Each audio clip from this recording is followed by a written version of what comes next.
the issues that this supplementary is focused on. And number one is education. And I think in basic education, we have had a major problem in terms of the Ministry of Education funding going to the schools, the issue of floods, the emergency response, because what we have seen is that many of these are left to CDF. And don't forget, we budget once a year. So we get sometimes that our proposals have already been approved by the board, have already been allocated to projects, and yet you're supposed to respond to emergency issues. I know schools in my constituency, Mr. Speaker, where we have to redo almost 3 or 4 classrooms for children to be able to attend classes. I've seen toilets that have sunk, and we have tried so much with CDF to do it, but it is not sufficient. It is about time that this is done properly from the ground, and I think the most important people in this process, not just the education officers, but also the NGAO, the national government officers on the ground, from the assistant chiefs, from the wazee wa nyumba kumi, from the chiefs, so that this information is actually budgeted for and money is spread across the country and not just in one region. The other issue, Mr. Speaker, that we need to actually focus on is the issue of overlap and duplication of duties.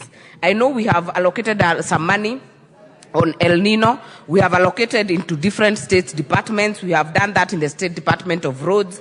If you look at the supplementary, you see the State Department of Public Works, the State Department of Irrigation also has some money. And don't forget, we also have NDMA. So I hope that we'll be able to know what institution, what parastatal, what state department does what. Because if we don't get accountability, Mr. Speaker, as has been said before by other speakers, our problem is not even the collection of money in this country. It is how it is spent.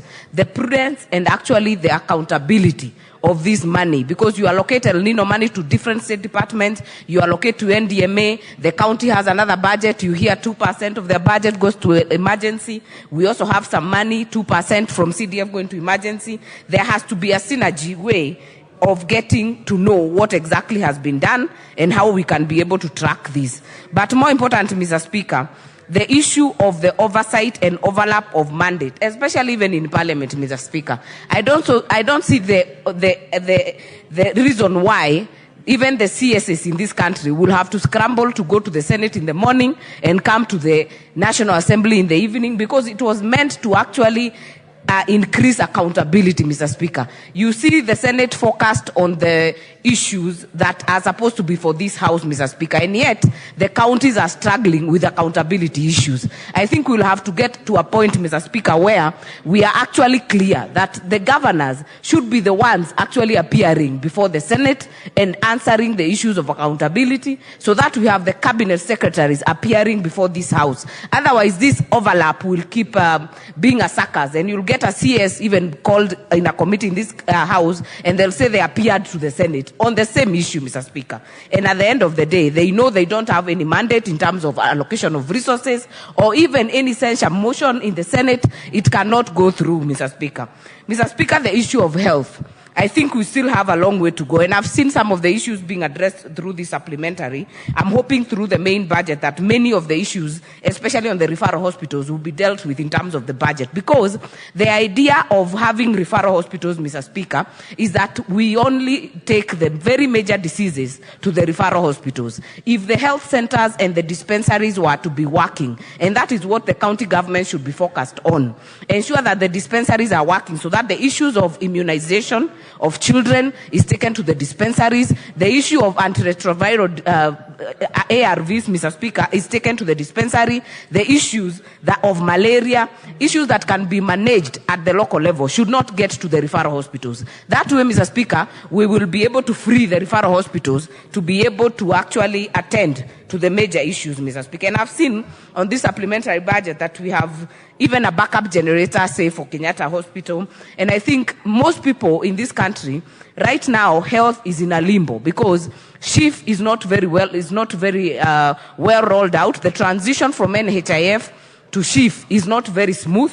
So we are having very many fundraisers. I don't think there is any member of this parliament who's not having a fundraiser every weekend for a sick person, for a hospital bill, for a body that is held in a mortuary. So we need to get this transition done very well so that we are able to actually ensure that SHIF is working. The issue of Linda Mama, Mr. Speaker, you find that we still have a long way, because Linda Mama was supposed to actually take care of prenatal, the birth, and prenatal, Mr. Speaker.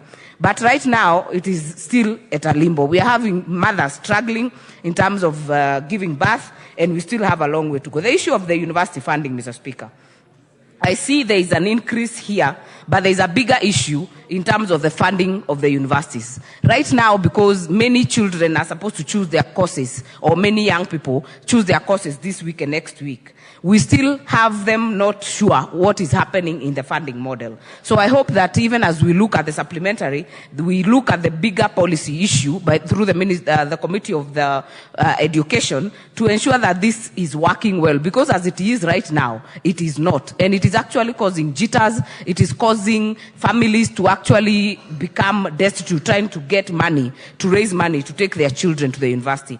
There is much to say, Mr. Speaker, but I see we also have time constraints, so I'll leave it at that, and I support. Thank you. The member for Kiambaa. Thank you, Honorable Speaker, for giving me this opportunity to support this bill, the supplementary budget.